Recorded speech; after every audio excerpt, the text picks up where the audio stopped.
York Knicks. New York girl. For this new season we're about to enter, the Knicks taking no shorts just like winter. New York, New York. New York be about the Knicks, huh? But the best thing about New York City is K-N-I-C-K-S. Everybody say go New York, go New York, go! Go New York, go New York, go! Hey everybody, it is the New York Knicks podcast, episode 637. How you doing, Mark? I am good. The trade deadline came and went, and it's a whole new world of Knicks stuff. There's a lot going on. There is A lot going on. A big trade deadline. If you're an Atlanta Hawk fan, it was quite a disappointing trade deadline because how funny is it that basically you're like, DeJounte Murray and Trae Young do not work together. They do not work together. We're gonna trade you. We're gonna trade you. Oh, hey guys, you're still playing together. I hope our season goes well from here. I'm sure that was great for morale. That must have been awesome for morale. But Did you see Embiid's tweet too? What did Embiid say? It was very passive aggressive. He said, "Oh, a lot of teams got better. That's really good for competition." Did they get Buddy Hield? Apparently, he's not really. Didn't think that was moving the bar very much. Oh, did he think not being healthy to play basketball was helping the Sixers? Come on, he had to chase his 30-point streak. It's totally worth it. There was a lot of, and we'll get to Knicks stuff in a second. Let's do a completely pointless sidetrack. People said Twitter forced Embiid to play because he had to get the 65 games to get the MVP award. Mm-hmm. Do you think Twitter forced him to play, or the fact that he's on an NBA team and he's supposed to play? What do you think the bigger draw was? The bigger motivator was? I think that the owners looked at Twitter and said, "We got to get these people happy." I love the idea. People are like, let's blame social media for kids getting bullied, maybe school shootings, violence, Embiid's injury. Let's blame him for everything. Get Mark Zuckerberg to be like, I apologize, Embiid. We have a platform that forced you to get injured on the basketball court. I'm sorry. All right, so what else topics we're going to cover today. Topics include, do the Knicks have a new starting point guard? Mm-hmm. Will Tibbs be excited to play Evan Fournier 2.0? Any update on the Knicks draft pick survivor game? Life tips, how to react when your good buddy from college gets a new job in a new city. We sing Bob Marley's song No Woman, No Cry about OG. We play Guess That Rotation. We go around the league with a segment called If a Trade Deadline Happens, but Nothing Really Happens, Did the Deadline Really Happen? And we also asked the question, are Brunson and Josh Hart copying us? And last but not least, can we finish the show early enough so Jay can suit up and play for the Knicks tonight? Yeah, they have about 7 active players on the roster right now. Oh, yeah. It's going to be an interesting one. So starting in our first topic, do the Knicks have a new starting point guard? Alec Burks is back on the Knicks. What do you think, Jay? I think Alec Burks is a very good player. I don't think point guard Burks worked out too well, but I think so Burks, Bogdanovic for Grimes and like the end of the bench guys, and 2 second-round picks, which are the worst of whatever picks they have. What did they say what the second round picks? I never looked up to see what the picks were. Which second round picks are they? It's the Knicks have multiple second-round picks, and it's whatever's the worst of those 2 years. Which years though? I don't even remember that, but because it doesn't matter. It's going to be like end of the draft. Like it's basically build, so they could say they got something.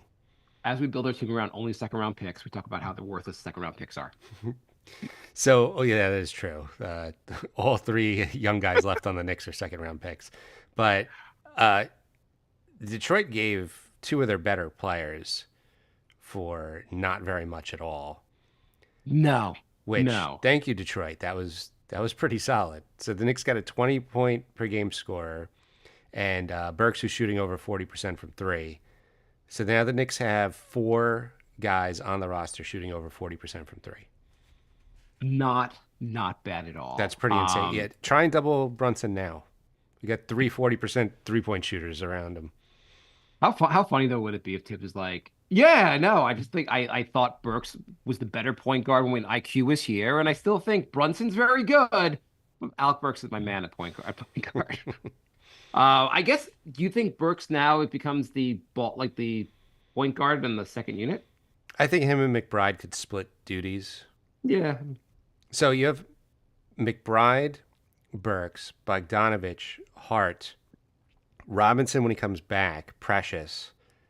That's like better than some teams like Washington and Detroit. Like that's the They deepest could beat bench. Detroit, that bench unit. That's Yes, an they could beat insane Detroit. bench.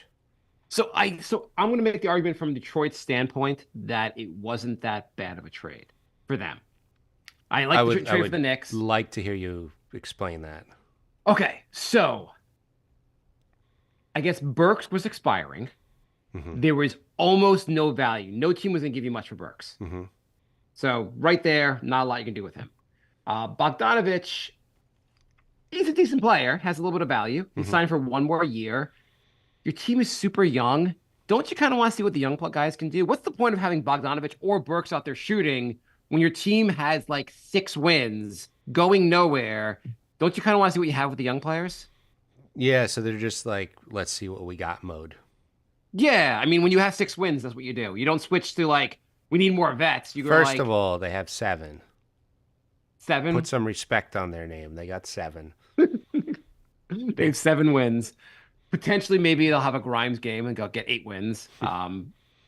So if you're going to trade those guys, what are you going to get for them? Most likely, Burks gets you a second-round pick from another team, I guess. Bogdanovic, you kind of have to move off the salary if you want to kind of have more flexibility because so many people want to sign with Detroit. But more than anything, I feel like you're like, what do you get for him? You got a good, solid young player who has some proven ability. I don't know, we have so many young players. Do you need more draft picks? You just need some more guys who can like develop. Like Detroit plays so little defense. But getting a guy who can play actual defense and is a solid shooter, younger player, you don't think Grimes makes sense on their team on some level? He does. I also think they won 3 out of their last 10, and they were catching up to Washington, so they said we got to make our team worse quick. I just say, what's if you're Detroit, what's the purpose of playing Bogdanovic at this point? Yeah, no, Like they're to really win games. How's that help you? No, you're right. All the minutes should go to young guys. The season's over for them. They should just be trying things out. Maybe give Weissman another run, see what happens. Who knows? I mean, next season's kind of over already. So like, they're so bad. Like you want to see Jalen Duren play. You want to see is Cade back? I think Cade's healthy again. Get like Cade play, Jaden Ivey. You want those guys shooting. They got that guy Sasser who looks decent. Like just get the young guys playing. See if Grimes. I think they'll have to like resign Grimes. Like he's a young player who plays some defense. He could fit in well with their whatever the hell they're doing. Monty Williams, I think, makes more money than anyone on the team. Yeah. Besides Fournier. Yeah. Yeah. Crazy. I'm so happy for Fournier getting his freedom. I'm assuming he's not really going to play on that team. But Do you think Tibbs goes up to Bogdanovic and says, you took Fournier's spot? And he's like, yeah, I know. He's like, no, I mean, you're sitting on the bench and we're holding you hostage for another year and a half. until you can prove you can play defense, Bogdanovic, you're not playing here. We have to have a guy making almost $20 million that does not play. I mean, I guess he gets, I think, 18 or 19 million next year, which is perfect if they want to do a bigger trade. He has some value as far as trading. Mm-hmm. If you were Detroit, would you have rather gotten a late first round pick or Grimes for Bogdanovic? Probably Grimes. Yeah, that's what I'm thinking. I think Grimes still has more value. You have all the cap space. You can pay him, not a huge salary. When you have to, I think Grimes. I think at some point you have to switch your gears and like not just get draft picks. Yeah. Yeah. So I think that was a reasonable move for that. So not crazy if you're a Detroit fan. If you're a Knicks fan, I'm sad to see Grimes go. Right? Yeah, but I think the Knicks bench is ridiculous at this point. Like they just got a 20-point scorer for the bench. I think also the upside for Grimes, the best upside for him is looking like Dante DiVincenzo looks right now. Mm-hmm. I don't think he's going to get there. No, but I'm saying, isn't that like you see that like that's kind of his ceiling basically? Like Dante already looks that good at this moment, Yeah. and he's kind of young also. Dante's playing so out of his mind. Like, Grimes was never going to, he was the new Obi. He just wasn't going to get more than the backup minutes for Dante. I mean, there were plenty of backup minutes to go with like no one healthy, but you also now needed another player also. Like so, also came out today. OG had surgery. He's going to be out for 3 more weeks. Randall's going to be evaluated in a few weeks. Grimes is still out of the team. So you the surgery apparently is a minor surgery, so it's a fairly quick recovery. It's going to be 3 weeks. Hopefully, one of those weeks is All-Star break. So as long as he's back by mid-March, like that's plenty of time before the playoffs. The Knicks, there are a lot of games over 500. Do they have to get the 3rd seed? No, the Knicks should be the 5th seed, the 6th seed, as long as you avoid the play-in. I would really rather them get the 2 seed, but yeah, it's not imperative, but it'd be nice. Yeah, and the Knicks just need, as you said, like in the Laker game, Brunson was just getting doubled. And people were like, we figured out Brunson. Yeah, you figured out that if Brunson has no one to pass to who could shoot, yeah, you can guard him, but you need someone else who can draw the defense. Yeah, I mean, now that we got Boggs and Burke, and then you add OG and Randall, like, you really can't double Brunson. No, you really. I mean, even with those guys are out. We just have Bogdanovic and Brunson on the floor. Bogdanovic is a really good scorer. You cannot just leave him alone. By the way, figuring Brunson out, didn't he score like 38 points anyway? Yeah, well, everyone was reciting, I guess, really the 4th quarter, but like they're like, we figured him out. He had like a hell of a game against you guys for figuring him out. We held him under 40, and then he sprained his ankle. So that'd be like when the Knicks used to play before, when the Knicks were just terrible, and they'd be like, so and so shut down Giannis, and you're like, by shut him down, you mean holding him just under like all NBA numbers? Right, he averages 28, and the Knicks held him to 26. Shut him down. Yeah, whoa, way to shut him down. Yeah, like it's also Brunson even had a decent shooting game against the Lakers. It's just whatever. So what do you think the lineup looks? Well, let's talk about Bogdanovic briefly. So, how do you think? Well, I guess what does the lineup look like, Jay? With everyone before OG and everyone comes back, what does the lineup look like? What's the starting unit now? Is Precious still starting? Is Bogdanovic starting? I think Bogdanovic might start until OG comes back. Yeah. I think Precious still starts in Randall's spot, and Bogdanovic starts, and Hart goes to the bench. This will be an interesting rotation to figure out because the one thing. So, do you remember the last time the Knicks traded defense for offense? How did that work out?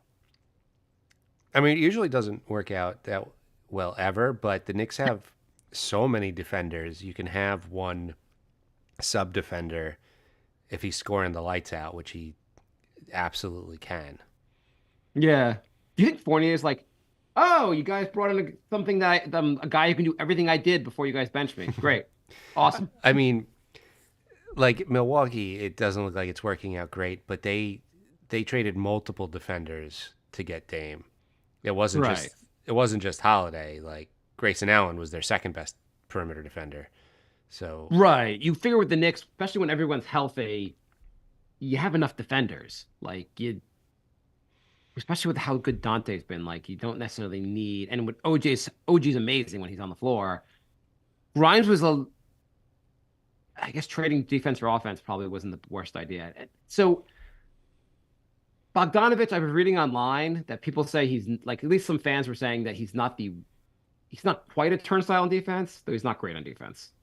I mean, as long as he's not like absolute worst, if he's just like a little bit below average, that's fine. Yeah, he's a big guy. Out. Like all he has to do is just like not get burnt. Like he's not the quickest, but he's big, so he is hard to get around. He's 6'7", he's like 220. He's a decent sized guy. Yeah. I also feel like when you're on a team that no one's playing defense, you're like, whatever. If you're on a team where everyone's giving all on defense, you might look a little better. Exactly. That's what everyone's theory was if Murray got traded here. Yeah. I mean, look at I don't know how Precious looked in defense. when he was on like Toronto, he looks kind of awesome now because he's like, I'm just gonna buy in because everyone else here is like giving in their all on defense. Yeah. Yeah. Um, but yeah, Bogdanovic. So you're picturing the starting lineup being Brunson, Devo, Bogdanovic, Precious, and iHeart. Yeah. Until everybody comes back. Yeah. Yeah, yeah. I mean, like that's a whole nother. I assume Bogdanovich goes to the bench at that point. Obviously, Precious does too. Yeah. Um, I don't think iHeart does though when Mitch comes back. I don't think you could. I That'll be an interesting discussion for the offseason because I feel like iHeart's a must bring back. Definitely. I'm just saying if Mitch comes back before the playoffs, I still think he should come off the bench. Yeah, well, if he comes back for the playoffs, he's not going to be like you don't go from coming back from your injury to playing 48 minutes. Like if anything, you'd want to limit his minutes to like 20 minutes a game anyway, so it's very justifiable to keep him on the bench. And iHeart's also just been awesome. Yeah. He's way better on offense, so it makes more sense for him to be the starter. By the way, for the longest time, I've been saying that. So when the Knicks traded the number 11 draft pick to like save cap space to get Brunson, then a few days later they traded Noel and Burks. They moved up a bunch of other cap space, and my thought was they never really needed to trade that number 11 pick. They could have kept the 11 pick and gotten Brunson, and the number 11 pick turned out to be Jalen Williams, who would have been amazing. But someone made the point to me online. They're like, "Well, if you hadn't moved off that money, you couldn't have signed iHeart." And I was like, oh, okay, solid point. I like that part. Yeah, that's a good point. The fact that they got all these players without trading a draft pick, the Knicks might actually be able to use some draft picks now. They didn't trade either draft pick for this year. They have the Dallas pick, which is maybe around 17, 18. The Knicks pick, maybe around 20, 23. I feel like when your team gets to this point where you're getting close to being capped out, you might want some affordable young talent, especially when injuries happen. I think it would be, unless they're using these two picks in a bigger trade, I think the Knicks would be insane not to just draft guys and keep them on the roster and try to develop them. Yeah. I mean, maybe you get a Jalen Williams where he's like way better than projected. And then you could get rid of a higher paid salary and start putting that guy in. I mean, we built our team around a guy who was picked 34th in the draft, and it's working out pretty well. Exactly. I was talking to someone today who was pointing out like how insane the team looks since Brunson got here. Like the team from like 3 years ago, like we've almost turned over the entire roster, and everything's possible because Jalen Brunson went from like, oh, I'm kind of a role player to superstar, has made a kind of a big difference. Yeah. He's that all that talk from the national media about the Knicks never having the best player on the court, like that's just wrong. There aren't that many guys that are better than Brunson. I mean, there are guys that are better, clearly, but like, would you put him in the top 20 at this point? Is he top 20? Yeah. In the NBA. Yeah, absolutely. Yeah. He just made the All-Star team, like, so that's top 24 supposedly. But he's easily top 20. Yeah. I mean, there are a lot of guys who are who are quote unquote better. Damian Williams. I'm sorry. Dame has made the Lillard made the All-Star team. I would take Brunson over Dame right now. Yeah. Heartbeat. Yeah, absolutely. Brunson has looked unbelievable. Like it is so shocking how the Knicks brought this guy in, and you were like, I mean, I saw a whole thing on Twitter now where people are, and I'm sure you've noticed this, where people are like pulling people's tweets up from like a year and a half ago, being like, "Oh, not so great. Knicks are overpaying," and people are like, "Yeah, how's it going now? What do you think now?" I'm glad we don't have any tweets like that to pull up. Well, our viewpoint was like, "Oh, it's a solid move. Knicks have had nothing at point guard. He'll be solid." I like that we're a rational podcast. Well, I think we had said at the time that the salary seemed like decent, maybe a slight overpay, but we weren't really like, we were so desperate for a point guard. He seemed good enough. He looked well in the playoffs. Yeah. I mean, Jay, in your wildest dreams, would you have thought Brunson would be this good? Absolutely not. No. When did you start noticing you're like, this might be something different than we realized? I think in that Miami series when Randall was playing hurt, and then RJ started falling off, and IQ disappeared, and then Brunson was still just kicking their ass. And I was like, they're 100% focused on him, and he's still doing it. This might be something here. I would say earlier for me, like around the beginning when he first got here, he was trying to figure out, I feel like how much he should be shooting versus passing to the other guys and trying to like figure out the balance. It was somewhere in the second half of last year, and the Knicks were playing well at this point. I guess maybe after Hart got here, or even before that, I was like, I'm just expecting Brunson to score 20 points a game now. I'm kind of expecting him to be awesome. You started being like, okay, Brunson's a given. He'll play well tonight, which is like a whole new thing. The Miami series was a whole other level, though. You're watching him being like, as you said, you're like, normal guys don't do this in the playoffs. Yeah, yeah, yeah. I mean, playoffs get harder, and his numbers went up, and that's when I was like, holy shit! Like, he's actually elevating his game against a very, very good team. Like, this is getting pretty crazy. One of the best coaches in NBA history is like, I got to stop this guy, and he couldn't like a large portions of the series. Yeah, yeah.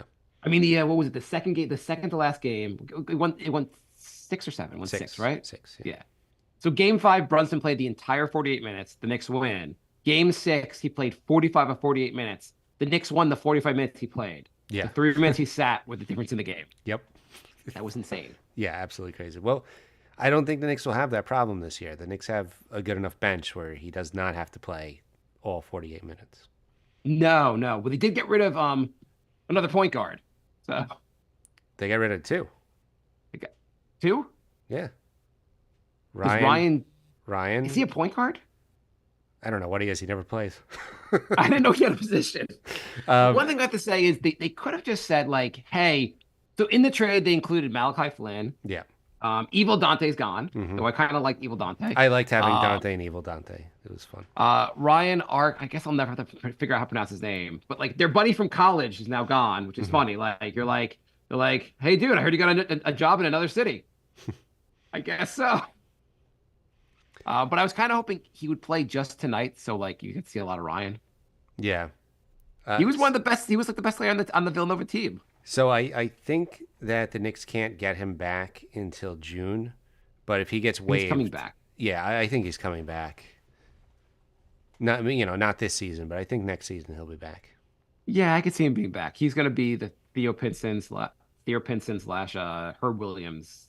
Like, I'm sure they were like, dude, it's just like you're studying abroad in Detroit. You'll be back. Right, just one semester. Don't worry about it. Yeah, just one semester, dude. You'll be back. You'll be back. Don't worry. We need you to count the 3 seconds violations on the bench. Right. So overall, what would you give this trade? I would give it an A. Wow. Yeah. Yeah, I don't think they lost that much. They lost a little bit on defense, but they got a ton of scoring back. They got even more depth, and they still have cap flexibility. They didn't give up any first-round draft picks. I think it's great.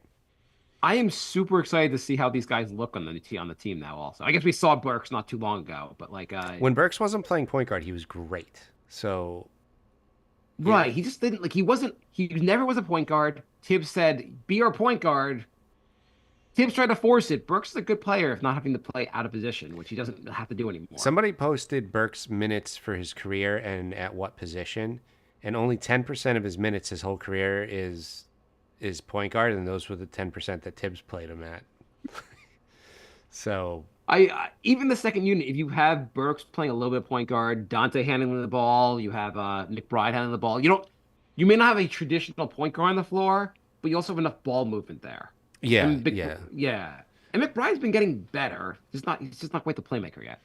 Right. Yeah, I think they'll be fine. Yeah. Okay, we got some questions. You want to do some questions? By the way, how do you feel about OG being out for 3 weeks? Not great, but I am kind of relieved that it is a minor injury, and I'd rather him do that than to just have it lingering and maybe he plays 2 games and misses a game, and Yeah, just address it and like the Knicks have won a ton of games since he got here. Address it and try to win again when he gets back, or just not try to win again. Like just see what you can do the rest of the way while he's gone, and then like when he comes back, you make your playoff run. Yeah. Okay. Some questions. Cobra writes, all I'm gonna say is go Knicks. Good. Worldwide Knicks writes, considering the new ads, if surgery is an option for OG, where can he still return for the playoffs? They said it's. I guess the question came before the announcement. So 3 weeks, he'll be back by mid-March. Yeah, I would have responded, do it. Being healthy for the playoffs is more important. Yeah, I mean, just do it ASAP, get it out. Especially like Yeah.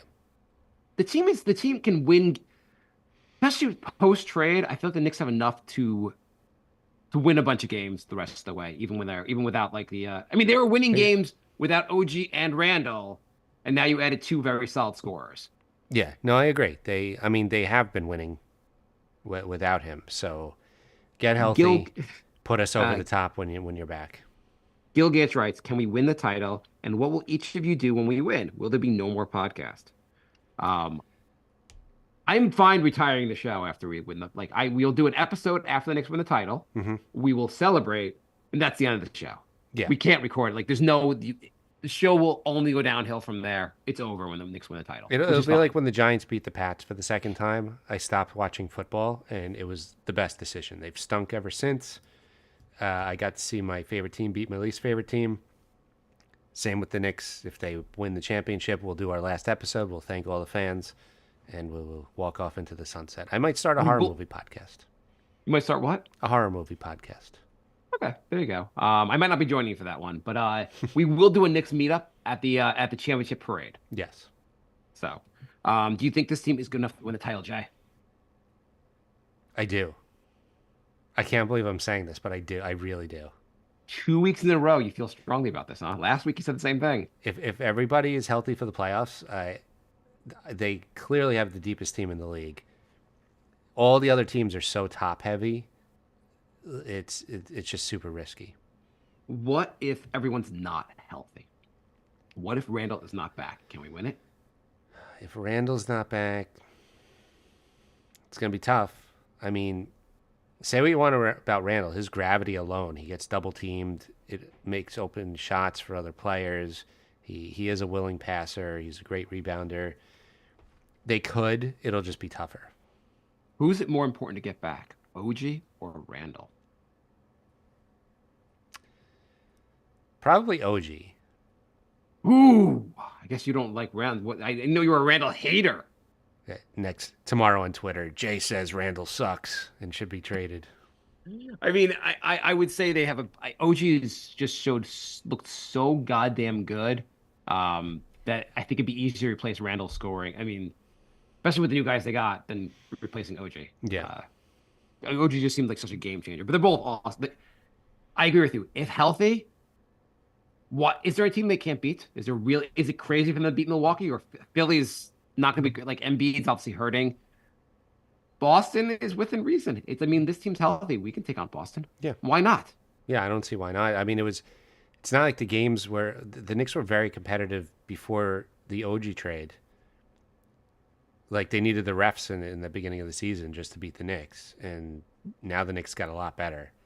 Although, I mean, Boston did get Xavier Tillman today, so I don't know. That's a pretty big move. I mean, like, getting Xavier, a guy other people have heard of. Have they?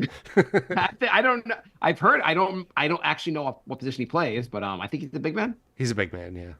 Okay, cool. That's as much as anyone actually knew about him prior to the trade. Right. The huge move. I'm also for the Celtics. I was listening to Bill Simmons. He made a point. Do you know who Bill Simmons called their glue guy now? Porzingis? Yeah, he's like the one guy I don't think we can win without is Porzingis. He's been that good for us. And there's not a chance that he'll be healthy throughout the playoffs. So that's why I want the Knicks to get the 2 or 3 seed. They wouldn't play Boston until the conference finals, and I really doubt he'll be around for that. Yeah. This team looks real. I mean, this is the best the team has looked since the 90s. Mm-hmm. This team looks awesome. Yeah. And you're right. Like the team, like, they gave Boston a lot of problems before they got OG. Once they got OG, they played like a team on fire. And OG went down, the team still played freaking good, even without Randall. Like, these guys play hard. Yep. John Jacob writes, can Bogey be trusted on the defensive end? I don't see a world where he's playing late in games due to his poor defense. If he's hot, he plays. If not, there's plenty of other bodies to play. The Knicks have options. They can mix and match. They're very, very versatile, and they could throw so many different looks at the other teams now. It should be interesting. I'm pretty sure Tibbs has no problem benching an all three no D guy. He might have done that previously. Maybe. So I think we're probably good on. I mean, really, with everyone healthy, there's really no, unless Bogdanovic is playing out of his mind, there's no reason he'd finish a game for us anyway. Right. Like you just wouldn't want him on the floor with like. It's not that you wouldn't want him. He's just not he's like the sixth best guy, and you want your top 5 on the floor. Right. The guys on the floor, like everyone healthy, like OG, Randall, Brunson, DiVincenzo, like there's just no room for him on the floor. Yeah. Do you think whatever happens this year at the playoffs, do you think this means big trade is coming this summer? I can 100% guarantee that big trade rumor is coming this summer. Bad rumor, that will be a big because it's the same situation. We have a $19 million expiring contract and still all the draft picks. So it's going to be the same crap all over again. Liam doesn't like using draft picks, so like he really wants to make a big trade. Yeah. I mean, it's nice that like they have all the draft capital and a contract. Like they have the room to actually add some. They might not need to at this point. You think? I think they might not need to. Yeah. Well, I mean, you have to see what they do with the offseason. I mean, like as far as bringing, yeah, You have to see how the playoffs go. If the Knicks are healthy, you see how the playoffs go. But they might not need to. By the way, any concern about the hottest team in the NBA used to be the Knicks. Knicks lost 102. The hottest team in the NBA right now is the Cleveland Cavaliers. Are you worried about the Cavaliers? No. Why not, Jay? They looked so good against the Knicks last year in the playoffs. Yeah, I think the Knicks just have their number, and I think they're mentally soft. So win as many as you want in the regular season. Have fun. I have no faith in their big men against our big men. No. And I don't if we don't have Mitchell Robinson back, Ihar will eat their lunch. Precious will as well. And if we do have a Mitch back, Cleveland may not want to show up for the series. And Mobley wants nothing to do with Randall. No. I mean, like our team healthy, I don't give them a chance. Yeah. Nigel writes, considering our current health issues, but also the acquisitions and the nearing an all-star break for rest, why am I not the only one that believes we now go unbeaten for the rest of the regular season to finish 64-18? That would be funny. Let's see how the Knicks do with 7 guys today.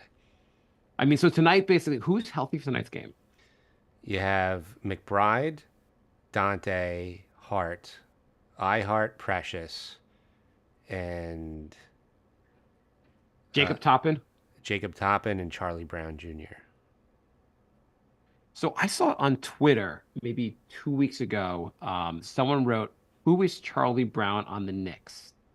And I thought they were trying to like do an analogy of who would be the Charlie Brown character on the Knicks. I didn't even realize there was a guy named Charlie Brown on the team. Yes, there is. I was like, I don't get the joke. You're like, all right, well, Dante is clearly Snoopy. You're trying to like, match everything. Is Daquan Jeffries still on the team, right? Sure. I have to say tonight, I'm excited to watch the game tonight. Ihart shouldn't even play. Why get him injured? Why get anyone injured in this game? Like you're gonna lose the game anyway. Just let everyone play. I bet if you ask Detroit if we can play Arcian Dadan or whatever tonight, I bet they'd be like, sure, let him play. I don't know. I would say see how the beginning of the game goes because I know Luka and Kyrie are there, but they traded all their big men, so this game might actually. They still have Lively. They have Lively and they have Kleber, but they traded Grant Williams, they have enough weapons. Seth Curry. Seth Curry. Oh God. Anyway, they have enough.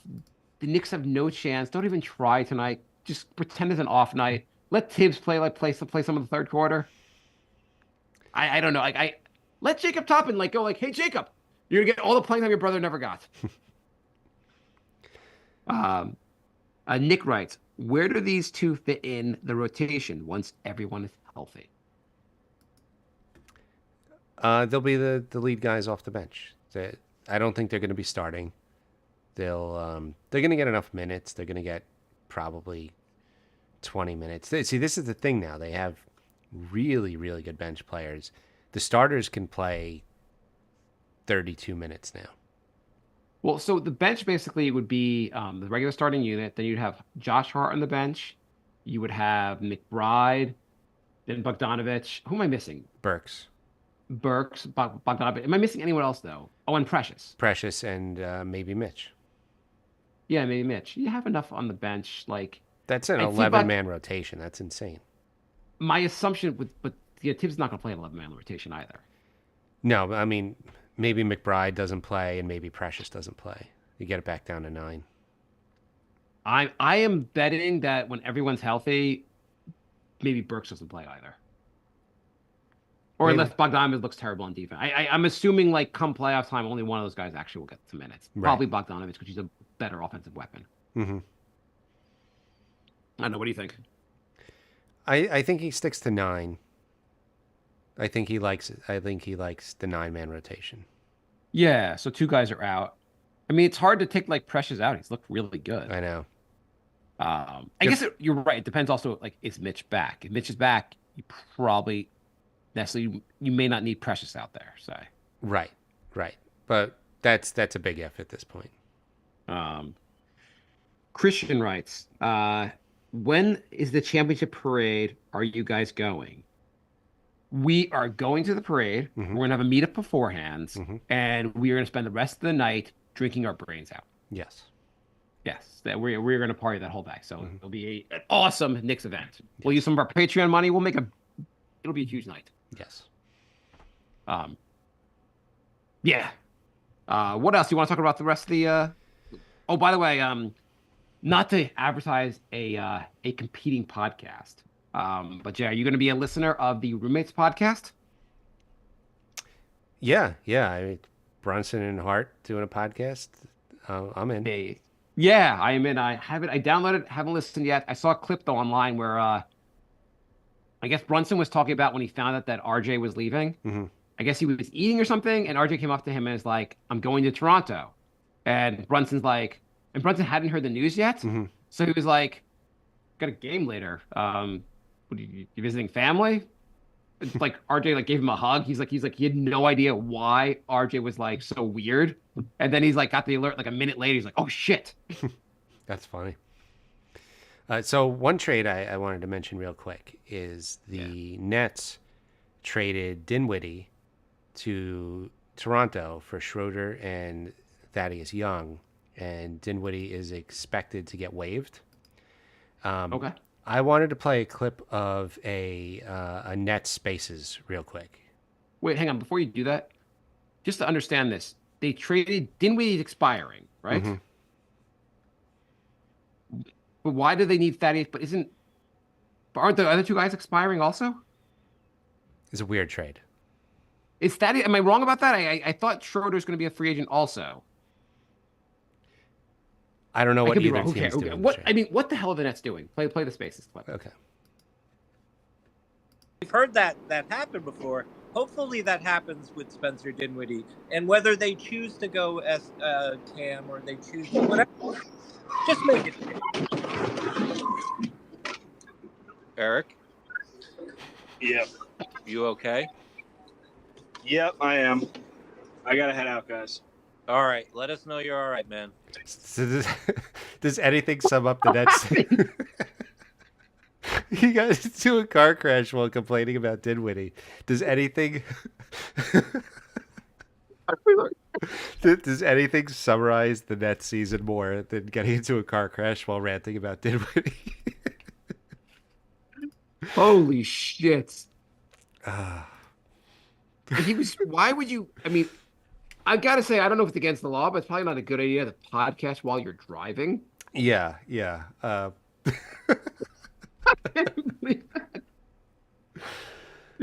always kept waiting for him just to say something stupid. I'm like, wait a second, did he get into a car accident? Yeah. Holy shit! He's like, wait, guys, I got a metaphor for the entire team. Wow, that was an amazing clip. Thank you. Any other any other trades you want to talk about? The Raptors traded a Olynyk. They got a first from Toronto. There were a bunch of big trades for the deadline, but I mean, a bunch of big trades that happened. They all happened before the deadline, like the OG trade, obviously. Jack shit happened of any interest, really. Like what? Every trade the Mavericks traded a Raptors first made, for PJ Washington.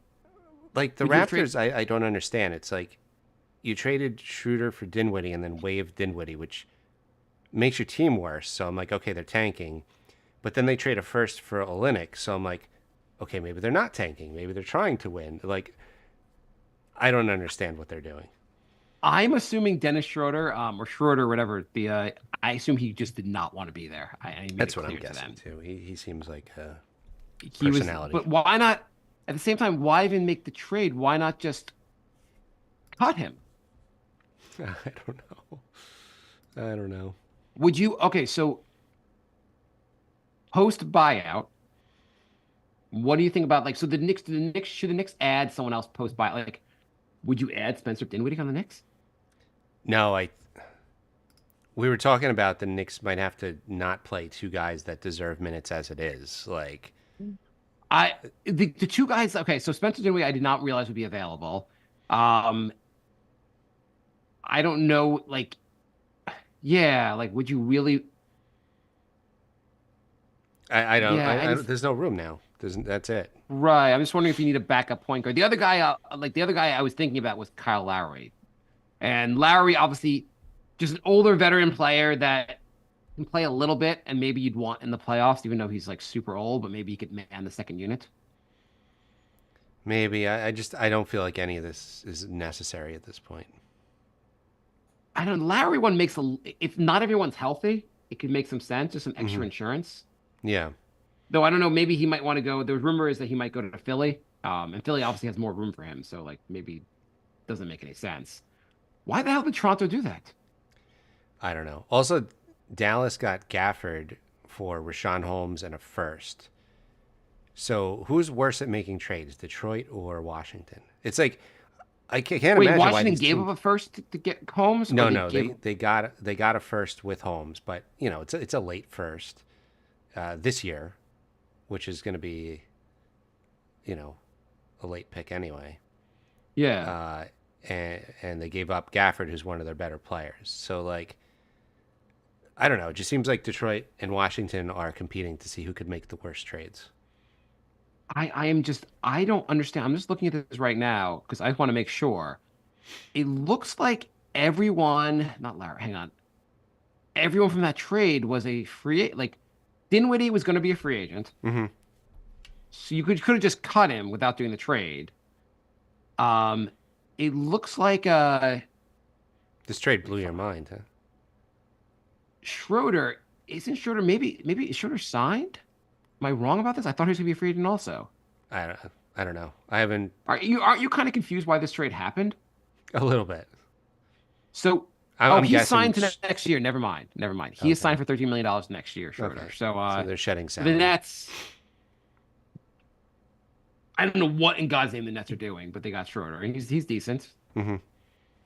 I don't understand some of the moves the teams did not make. Like was there no value for Malcolm Brogdon? What in God's name is Portland doing? Why not trade him? Why does Toronto not go in all in and trading guys? Why? No, Toronto, like I know some people say they're tanking. I don't think they're tanking.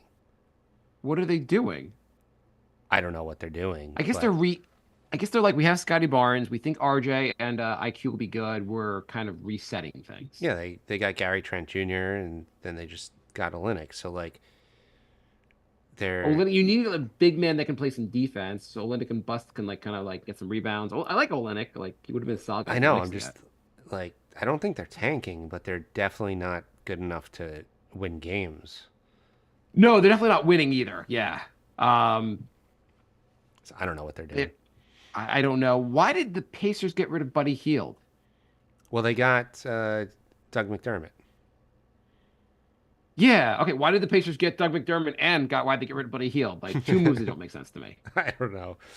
McDermott's not really that great. I mean, like if you're like Buddy Hield doesn't play defense, well, we got this guy McDermott who doesn't play defense. Buddy Hield at least can hit threes. Well, I mean, McDermott can too, but Hield's a better 3-point shooter. he is. He is. I think over the last 6 years, he's hit more threes than anybody in the NBA or something like some crazy stat. So Yeah. I don't know what the Pacers are doing either. Um, I feel like they got worse with that. it was like the most confusing deadline of just random crap going on. Yeah. Like the Bucks got Patrick Beverly from the Sixers, and I was like, okay, maybe you don't necessarily need Patrick Beverly anymore, but why would you trade him to like the team you're playing in the playoffs? Well, I saw people saying, well, they finally got a defensive backcourt guy. I'm like, that was like 4 years ago. The guy's 35. He's not really covering anybody anymore. Yeah, I guess it didn't. Like, it's just weird to make a trade with a team you're like, we might play each other in the playoffs. I mean, maybe the Sixers think Campaign's better than Patrick Beverly. I mean, that's not a crazy thought. Which bad player do you guys want? It was an interesting deadline. Knicks are going to be awesome. I'm so happy with this team. Yeah, I thought the Knicks had the best trade deadline, and then maybe Dallas after that. They got PJ Washington and Gafford. I think Dallas definitely improved. But yeah, they needed to get a better front court, and I think they did. Other than that, I don't think anybody really improved. I think the Knicks clearly won. I mean, the Knicks won pre-deadline and post, and the OG trade was the biggest trade of the season so far. And then this trade, like, Knicks look kind of smart. All the commentators are like, are the Knicks a smarter team than we realized? Right. Oh yeah, and then Detroit traded Monte Morris, who wasn't that bad, for Shake Milton, Troy Brown Jr., and a 2030 second round pick. So like every move they made, they got worse. It was like such a I guess like Monte Morris, you just don't have a reason to play him anymore if you're Detroit. I know, but does that mean you have to like make bad trades? Like, couldn't you get equal value for any of all three of their moves? They got fleeced. I don't know. I think when you're there, you're like, we want Cunningham, Ivy to play, and that guy Sasser to play, and I don't know who else they have. I'll give them one. I'll give them one. They got Fontatio. Who I thought was from Utah. Yeah, for Kevin Knox, a second, and a draft rights to a guy who'll never leave Europe. And draft rights, and they signed a guy, Kevin Knox, who should be playing in Europe. Or will be. Will be, yes, will be. I didn't understand, like, Fontaine, however you pronounce his name, he looked kind of decent when the Knicks played Utah. Why did Utah bail on him? Maybe they got their rotation. It seemed like when they got healthy, like there just wasn't that many minutes for him. Yes, I don't know why. I mean, I'm sure Knox was filler, but I'm sure Utah's like, the key to this is we know we can develop Knox. Anything else you want to add, Jay? The game's still starting soon. Yeah, no, I think that's it. So nyknickspodcast@gmail.com is our email, and nyknickspodcast on Patreon, Instagram, Twitter, and Facebook, and the links to our Discord is on all those places. So if you want to join that, you can chat with us during the game. Upcoming games, they have Dallas tonight, which will be a loss, unfortunately. And then they have Indiana, Houston, and Orlando and Philly over the next 4. What do you think? I think they're going to go 4-1. Okay. Should be interesting. That's a tough 4. That's a tough, like, those aren't easy games. It's a challenging 4. It's a challenging 4. Philly is without Embiid, obviously. They're not as good without them. Houston's okay. Indiana's okay. Orlando's okay. Yeah, they're all, like, above average teams, but nobody's, like, very good. I'll take 3-1 after tonight's loss. Okay. And if the Knicks win tonight, let's figure out how we can get championship finals tickets. Right. All right. Thanks for listening, everybody. We will be back next week. I'll talk to you soon. Bye,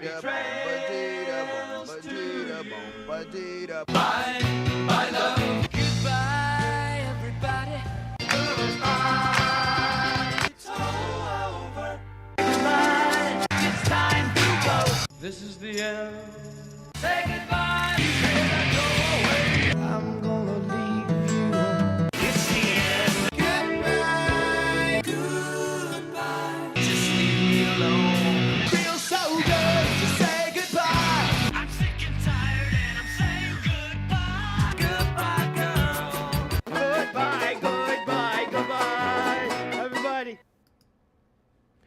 All right.